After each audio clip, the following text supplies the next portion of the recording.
اور وہ اس کی مثال دیتا ہے کہ ابراہیم کو آگ کی بھٹی سے خدا نے نکال لیا تھا. حالانکہ یہ واقعہ درست نہیں ہے بائبل کے مطابق. بہرحال مسلمانوں کے ذہن میں چونکہ چھاپ لگی ہوئی ہے وہ اس کو سچی سمجھتے. تو اس نے کہا جی ابراہیم کو بھی خدا نے بچا لیا. صدرک میثق اور عبدنجو جو کہ ایک ٹرو سٹوری ہے, جی جی ان کو بھی آگ میں ڈالا گیا, ان کو بھی خدا نے بچا لیا. اسی طرح دانییل کو شیروں کی مان میں ڈال دیا گیا, لیکن شیروں نے اس کو کچھ نہیں کہا, خدا نے ان کے شیروں کے منہ بند کر دیے تھے.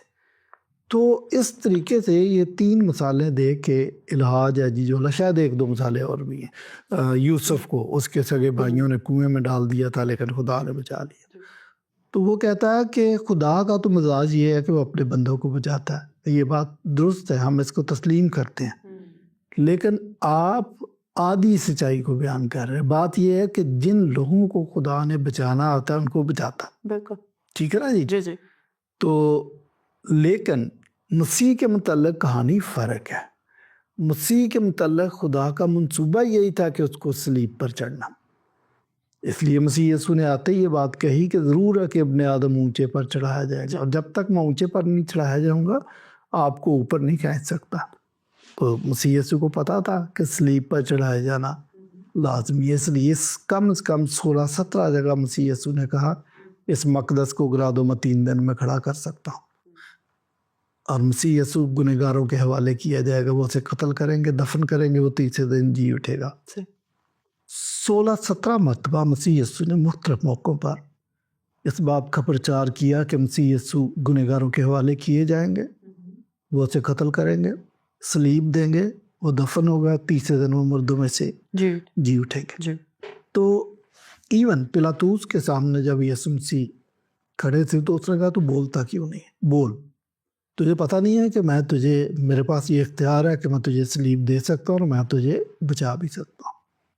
تو مسیح یسوع نے ایک بڑی خوبصورت بات کی کہ اگر یہ اختیار تجھے اوپر سے نہ ہوتا تیری کیا ضرورت ہے, ورنہ مطلب تو مجھے اپنی عدالت میں کھڑا کرے ایسا تو ممکن نہیں ہے. لیکن یہ منصوبے کے مطابق ہے, چونکہ اس وجہ سے یہ سب ہو رہا. تو آپ دیکھیں کہ مسیح یسوع جب صلیب چڑھے ہیں تو اس واقعے کو آپ وہ جو دیگر واقعات ہم نے بیان کیے ان سے جوڑنا آپ کی غلطی ہے. وہاں مقصود یہ تھا کہ ان کو بچایا جائے, یہاں مقصود ہے کہ کسی اور کو بچایا جائے. وہ گناہ گار ہیں جن کو بچانا مقصود تھا, جن کے لیے کفارہ دینا لازمی تھا.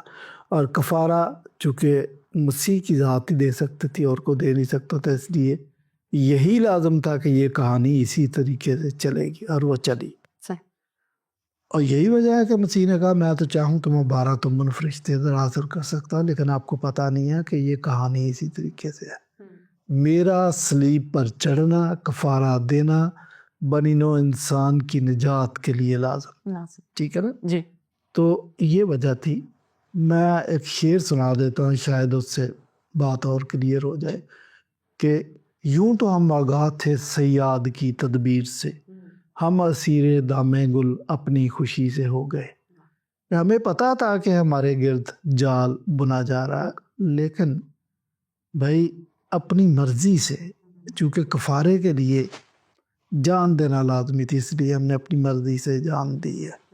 ایک اور شاعر ہے پرویز عمر, ابھی وہ خداوند کے پاس چلے گئے ہیں, وہ کہتا ہے کہ امر حیات کی آغوش میں پہنچنے تک صلیب و دار کے بھی مرحلے ضروری ہیں. تو وہ ضروری تھا بھائی, یہ ساری بات. اب آ جاتے ہیں آپ کے سوال کی طرف کہ مسیح کو سابقہ طریق پر کیوں نہ بھیجا گیا اس دنیا میں, اچانک سے کیوں مہیا کر دیا. پہلی بات تو یہ اچانک نہیں ہے اور سابقہ طریق پر بھی نہیں ہے. مسیح کی کہانی کو سمجھنے کی کوشش کریں. میں اس کو کوہ حورب کے واقعے سے شروع کرتا ہوں کہ کوہ حورب پہ بنی اسرائیل موسیٰ سے کہتے ہیں کہ ہم خدا کو دیکھنا چاہتے ہیں. یہ جو خدا کو دیکھنے والی کہانی ہے نا, یہ کوئی یہ پہلا واقعہ نہیں ہے اور نہ یہ آخری واقعہ. مسیح یسوع کے دور میں بھی شاگردوں نے بھی یہ سوال پوچھ لیا کہ ہم باپ کو دیکھنا چاہتے ہیں, آپ کی زبان مبارک سے باپ کا خدا کا ذکر بہت ہے تو ہمیں دکھا کیوں نہیں دیتے، ہے نا؟ اور جب 600 سال کے بعد اسلام آیا ہے تو رسول اسلام سے بھی وہاں کے لوگوں نے یہ تقاضا کیا کہ ہم اللہ کو یا فرشتے کو دیکھنا چاہتے ہیں، یہ مطالبہ انہوں نے ادھر بھی کر دیا۔ علامہ اقبال کی اگر آپ شاعری پڑھیں تو وہ کہتے ہیں کہ یہ جنت مبارک رہے زاہدوں کو کہ میں آپ کا سامنا چاہتا ہوں، کہ مجھے جنت نہیں چاہیے، یہ آپ مولویوں وغیرہ کو دے دیں، ان کو بڑا شوق ہے، میں صرف یہ چاہتا ہوں کہ خدا میرے آمنے سامنے۔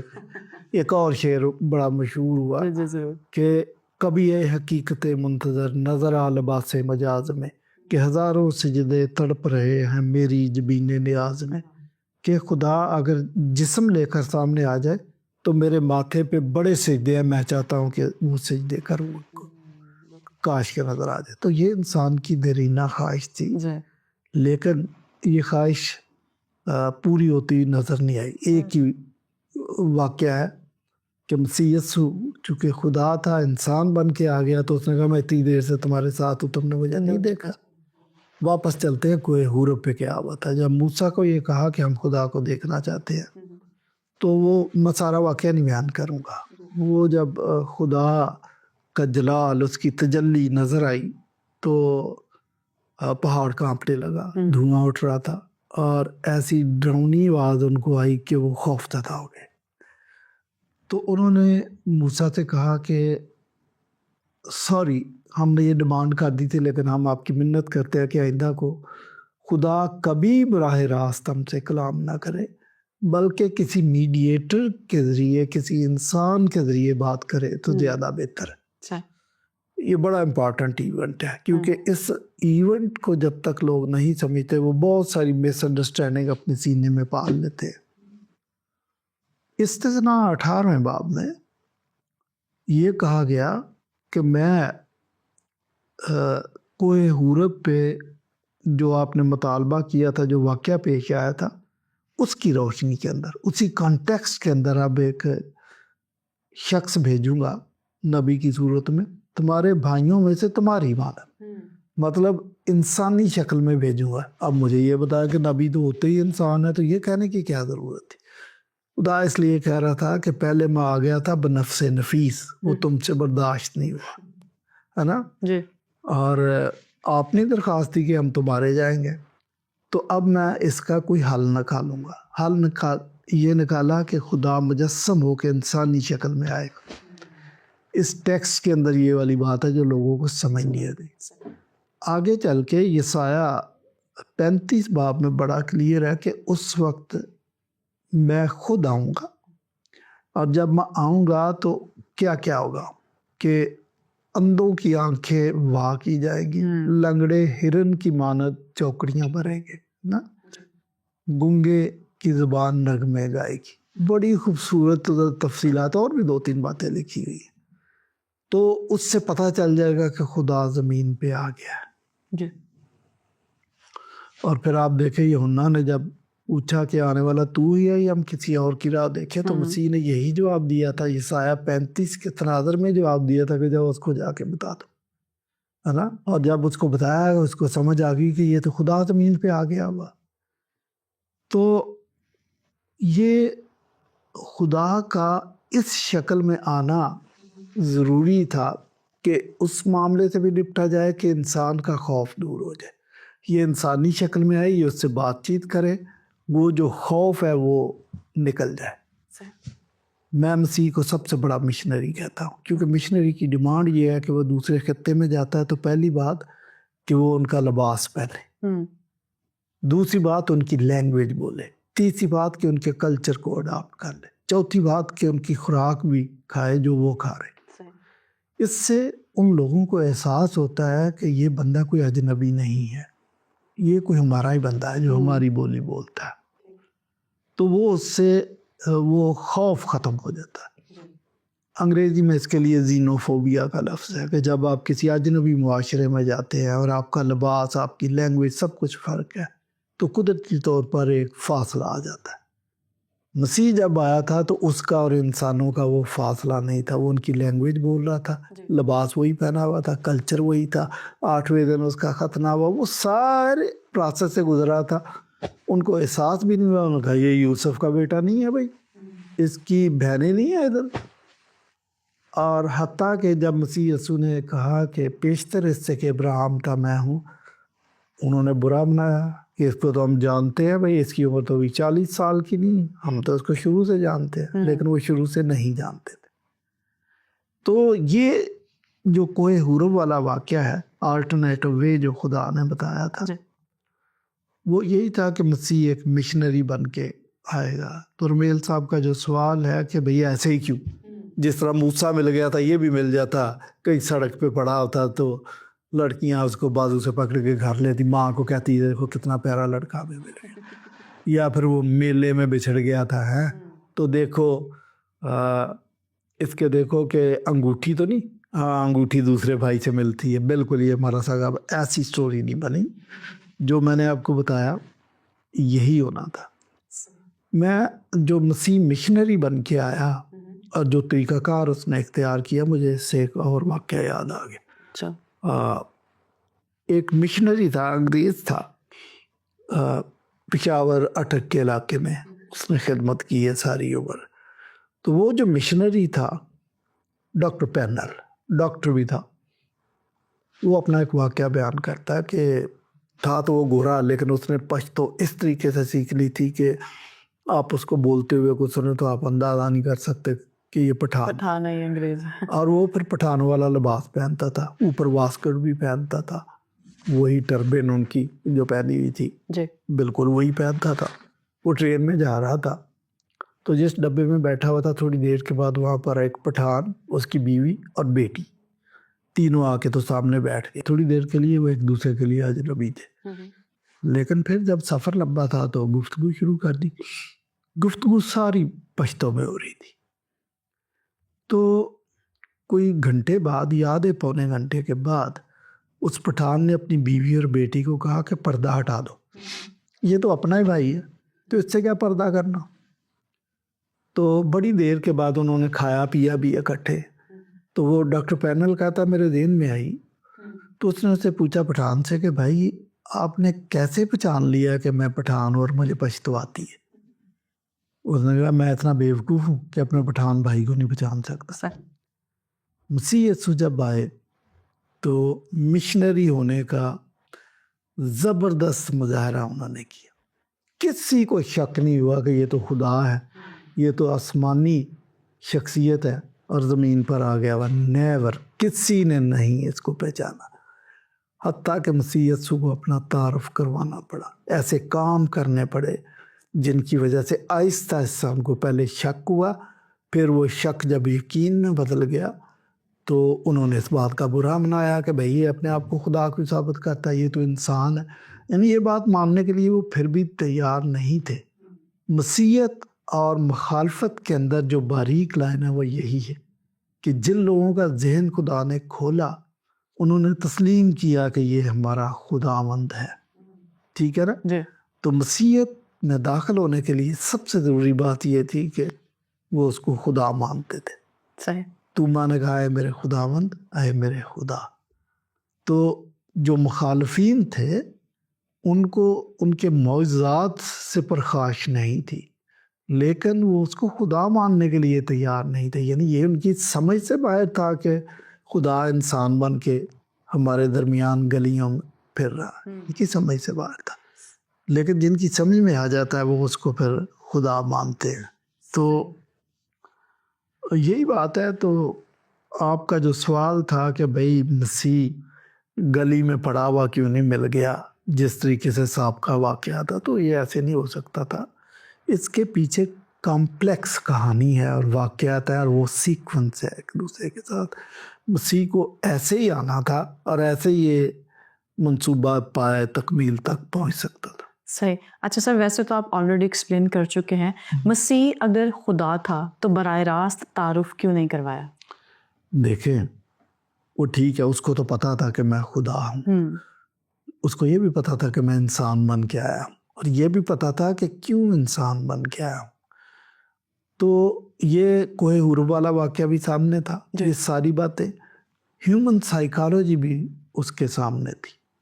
ہیومن سائیکالوجی یہ ہے کہ مسلمان ہو اور یہودی ہو، ان کے ہاں، بلکہ کوئی کرسچن بھی ہو، ہمارے سامنے بھی اگر کوئی انسان دعویٰ کر دے کہ میں خدا ہوں تو ہم اس بات کا برا ہی منائیں گے. جی. ہم کہیں گے یہ بلاسفیمی کی ہے. اور مسلمان اور یہودی تو کہیں گے کہ ہم اس کو سنسار کریں گے. منصور حلاج کا اگر نام سنا ہو تو اس نے بھی کہا تھا انا الحق، کہ میں حق ہوں. یہ وہی بات ہے جو یسوع مسیح نے کہی کہ راہ حق اور زندگی میں. تو منصور حلاج کو مسلمانوں نے سولی پہ ٹانگ دیا تھا اسی جرم کی پاداش میں. تو یہودیوں کے سامنے بھی اگر مسیح براہ راست کہہ دیتے کہ میں خدا ہوں تو یہ اسی دن اس کو ٹانگ دیتے. یہ 3.5 سال جو منادی کا موقع ملا یہ نہیں کرنے دیتے. اور مسیح کو اس بات کا پتہ تھا، لہٰذا وہ جو کچھ بھی کر رہے تھے وہ یہ بھی چاہتے تھے کہ میں ان کو بتا دوں کہ میں خدا ہوں، انسان بن کے آیا ہوں، اور یہ بھی چاہتے تھے کہ خوش اسلوبی سے سب کچھ طے پائے. صحیح.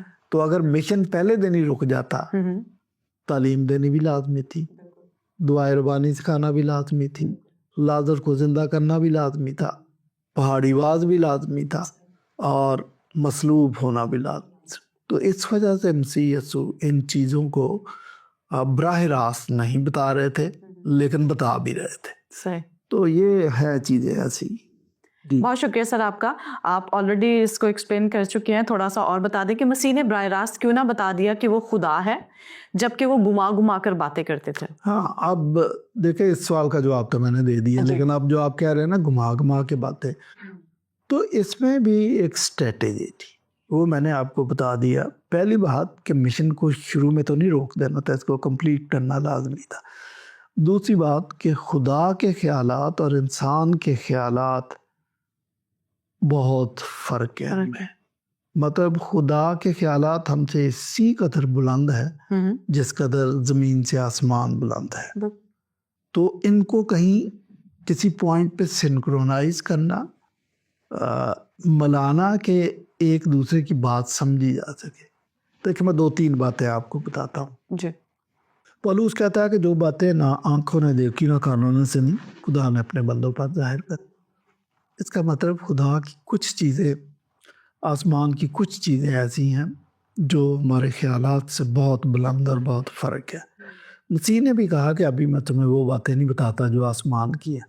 اس کو پتہ تھا کہ ان کا ذہنی سٹینڈرڈ اتنا نہیں. ایک اور بات سن لیں کہ مسیح یسوع جب اپنی ڈیوینٹی کے متعلق بتا رہے تھے تو ان کی بہت زیادہ اپوزیشن ہوئی، اور مسیح کو پتہ تھا کہ یہ باپ کو مانتے ہیں، اور اگر میں کہوں کہ باپ کی طرح ایک اور شخصیت بھی ہے جو ڈیوائن ہے، یعنی بیٹا، تو وہاں پہ مخالفت بڑی ہوئی. اور اسی وقت اسی مخالفت کے عین بیچ میں وہ کہہ دیتے کہ ابھی تو ایک تیسری شخصیت ہے، وہ ہے روح القدس. اس لیے یک وقت مسیح نے دونوں کی بات نہیں کی. اس نے کہا روح القدس بعد میں آئے گا اور وہ تمہیں تمام سچائی کی راہ بتا دے گا. اس کو پتہ تھا کہ یک وقت میں نے بتایا تو یہ دیر سنسار کر دیں گا مجھے کہ آپ یہ باتیں کر کیسی رہے. ہمیں بعض اوقات غصہ آتا ہے کہ یہودی ایسے کیوں کر رہے تھے، لیکن آپ خوش قسمت ہیں کہ آپ 21ویں صدی میں رہ رہے ہیں. اگر آپ اس صدی میں ہوتے تو آپ بھی وہی حرکتیں کرتے جو یہودی کر رہے تھے.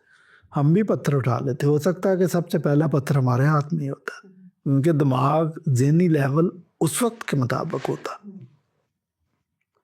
اچھا، خدا کی ذات پر ٹائم اور سپیس کا اطلاق نہیں ہے. ٹائم اور سپیس کا اطلاق ان مخلوقات پر ہوتا ہے جو چاند، سورج اور زمین کی حرکات کے زیر اثر یا اس دائرے میں رہتے. جو اس سے باہر رہتے ان پر ٹائم کا اطلاق نہیں. اسی لیے خدا کہتا ہے کہ اس کی نظر میں ایک دن 1000 سال کے برابر ہے. تو وہ ایگزیکٹلی 1000 سال نہیں، ہو سکتا زیادہ سال ہوں. تو اس کا مقصد یہی ہے کہ خدا کی ذات پر ٹائم اور سپیس کا اطلاق نہیں ہوتا. اور ایک شعر بھی یاد آ گیا مجھے. آپ کہیں گے کہ آج تو شعر پہ شعر ہی آتے جا رہے. احمد فراز کہتا ہے کہ تو خدا ہے نہ میرا عشق فرشتوں جیسا، دونوں انسان ہیں تو کیوں اتنے حجابوں میں ملے. تو خدا اور فرشتگان کا جو سلسلہ ہے وہ ہماری سمجھ سے بالا ہے. اگرچہ خدا نے سمجھانے کی کوشش کی ہے اور ہم سمجھنے کی کوشش کر رہے ہیں، لیکن اگر ہم یہ کہیں کہ کوئی کیپسول ہے جو ہمیں ایک ہی دن میں، ایک لمحے میں ہمارے اندر داخل کر دیا جائے اور سب کچھ ہمیں آ جائے، ایسا ممکن نہیں. تو آپ کا جو سوال ہے کہ خدا نے، مسیح نے براہ راست کیوں نہیں آتے بتا دیا، تو کوئی ایسا کیپسول نہیں ہے کہ جو ہمیں انجیکٹ کر دیا جائے. دوائی نہیں ہے کہ وہ انجیکٹ کیا اور چشم زدن میں ہمیں خدا کی ساری باتیں سمجھ آ جائیں. اس لیے مسیح اس اسٹریٹجی کو استعمال کر رہے تھے. اب دیکھیں کہ یہودیوں کو پتہ تھا کہ یہ خدائی دعوے کر رہا ہے، اور یہودیوں کو یہ بھی پتہ تھا کہ کوئی انسان خدائی دعویٰ کرے تو اس کی سزا، انہیں اجازت ہے وہ کریں گے، اس کو سنگسار کر دیں گے. لیکن وہ مسیح ان کو پکڑا ہی نہیں دے رہے. اب دیکھیں وہ سارے کام کر رہے تھے جس سے پتہ چلتا تھا کہ یہ تو خدا ہی کر سکتا ہے، لیکن ایسی سٹیٹمنٹ نہیں جاری کر رہے تھے جس سے وہ اس کو پکڑ سکیں. کلیئرلی نہیں بتا رہے تھے. لیکن آخری ہفتے میں انہوں نے کلیئرلی بھی بتا دیا تھا. آپ دیکھیں کہ جب سردار کاہن نے اپنا مقدس لباس پھاڑا اور اس نے کہا اب مجھے گواہوں کی بھی ضرورت نہیں، تو اس کا مقصد یہ تھا اب اس کو ٹانگ دو، اب ہمیں کوئی اور ضرورت نہیں ہے، اتمام حجت ہو گیا، یہ شخص بلاسفیمی کا مرتکب ہے. وہ تو یہی سمجھ رہے تھے. تو یہ کہنا کہ مسیح کو اس طرح کیوں کر رہے تھے، پھٹا کہ پہلے دن ہی بتاتے تو سارا کام جلدی جلدی ہو جاتا، نہیں، کام اپنے طریقے سے ہی ہونا ہوتا ہے.